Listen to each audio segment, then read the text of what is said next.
Hello there. My name is Kyler Skipper, and today I am going to be making a critical analysis of the book, Eat That Frog, 21 Great Ways to Stop Procrastinating and Get More Done in Less Time by Brian Tracy.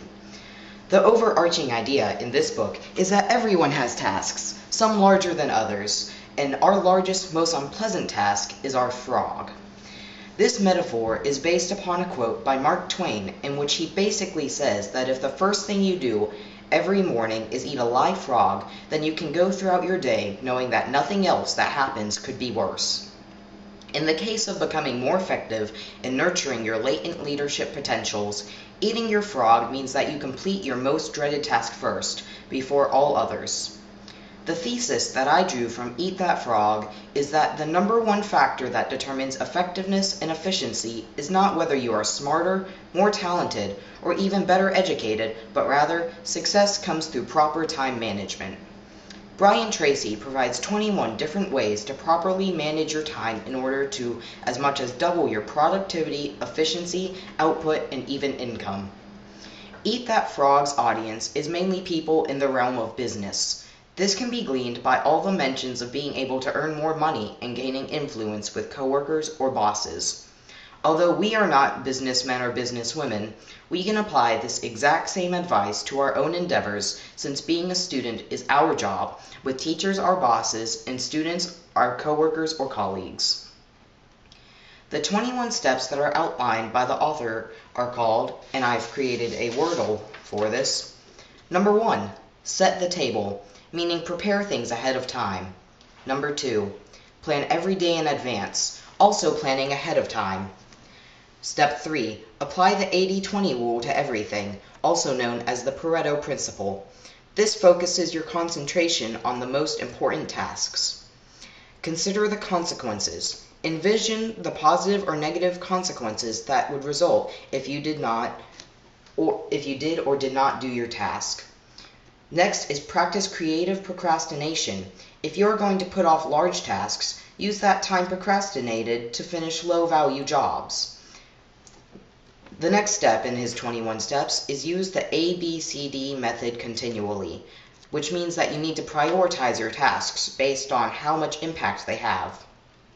Another is focus on the key result areas. Only put energy into tasks that matter.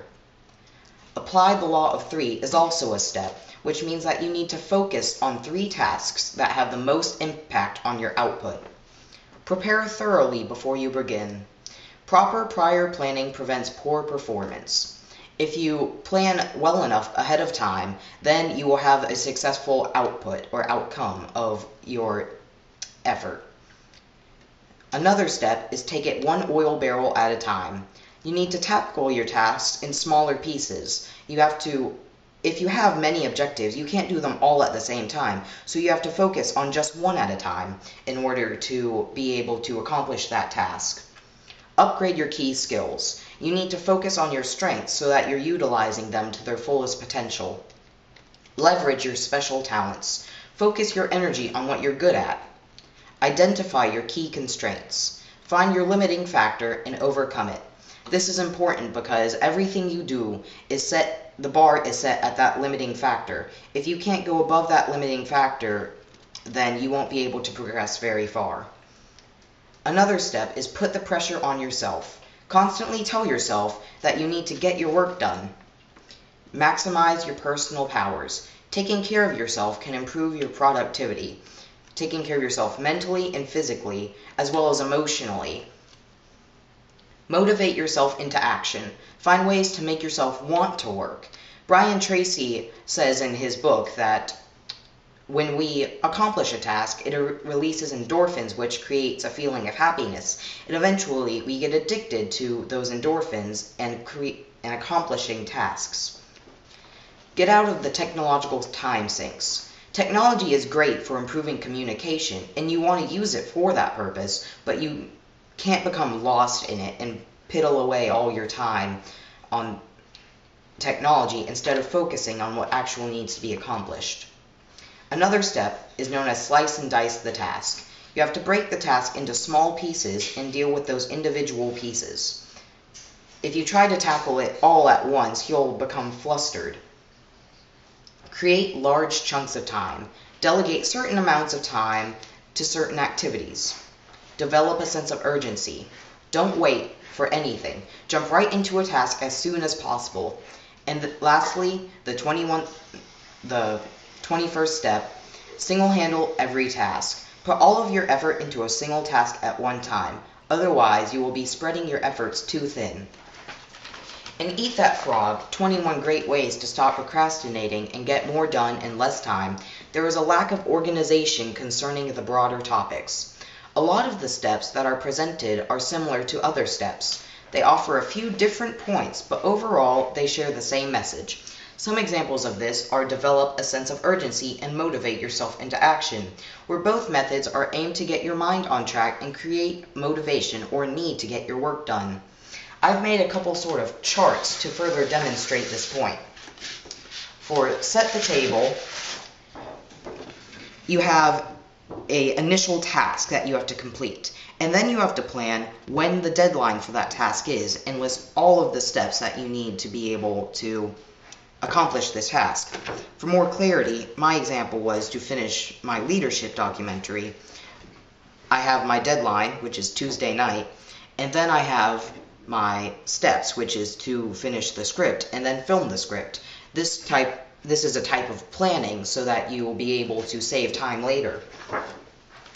The next type of planning list is called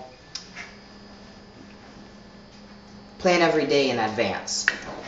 What you have is you have a yearly list, and that is all the things that you want to accomplish within that year.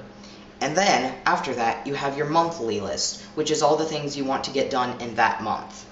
Under that is your weekly list, which is a list of all the things you need to get done that week. And then, the one you revise most is your daily list. That's the things you want to get done that day, and you're constantly revising this list and adding to it as things come up. This is also for better planning in order to get more tasks done. And then, for the ABCDE method, you look at all of your tasks and you pick the most important one and label it as A. And then, out of the tasks you have left, you find the next most important one and label as B. Then for your third important, it's C, fourth important is D, and fifth important is E. And those are the ones that you mainly need to focus on. This is also a method of planning. Because the steps in Eat That Frog don't exactly have an order to them in retrospect to one another, they are interchangeable, and clear organization is not essential to the message of the book. Even within each of the larger steps, the smaller sections that make up the steps lack organization. Sometimes what is written may not even pertain directly to the step that is being talked about. Although that may seem confusing, a lot of the ideas are able to fit within many different steps, so it all makes sense when you actually read. For instance, it might not, for ABCDE method, he might include something about general leadership that might not pertain directly to the ABCDE method, but it contributes to the overall message of the book. I perceived that the method of organization reflected the available methods in the book, that there is a lot of flexibility, and that is up to the jurisdiction of the one who is completing the tasks. The most important thing, though, is that the most unpleasant tasks, the frogs, get done first. I think that Brian Tracy, who is the author of Eat That Frog, can be considered an expert on this subject, because for one, he has written a self-help book on it, and also in that book, he writes a few examples of situations where his advice has helped others increase their efficiency and productivity. The only problem with this is that the identities of those he has helped and that he used as examples are anonymous, so it's hard to determine whether the stories are reliable or not. Although Brian Tracy establishes a clear thesis and lays out the steps to accomplish that, I do not believe that he proves his thesis. At least he does not within the parameters of the book. A few examples of other people are given, but these were anonymous examples, so they cannot be used as specific evidence towards the effectiveness of Eat That Frog. Now, when I said that he does not prove his thesis within the parameters of the book, I mean that solely reading the book will not reveal the veracity of his thesis or even help you at all. Instead, Eat That Frog, 21 Great Ways to Stop Procrastinating and Get More Done in Less Time, is styled more open-endedly. At the end of every step, in a separate box, he includes a numbered list of objectives for the reader that they must accomplish to get into the habit of using each of his 21 steps. This is very similar to what Maxwell did in his The 21 Irrefutable Laws of Leadership, where at the end of each law, he has a page dedicated to items that the reader needs to complete so that they can practice the law. It's essentially the same thing. The thesis of the book, which, as I previously stated, is that the number one factor that determines effectiveness and efficiency is not intelligence, talent, or education, but proper time management, can in fact be proven, but the reader has to take the extra step. These steps that Brian Tracy provides actually have to be acted out by the learner in order for them to gain complete clarity and determine that they are in fact true. Because of this, the thesis is not technically proven in the book, since it requires outside involvement and dedication as well. For my zinger, I've written a rather short song based upon my book. It is a parody of Broken Wings by the Yordles, and I don't play guitar, so this is just going to be the vocals. The time is nigh to finish all my tasks. There's no time to waste. I'll eat that frog, first thing in the morning, no delays. I'm not lazy, I'll accomplish something, set priorities. Here I plan.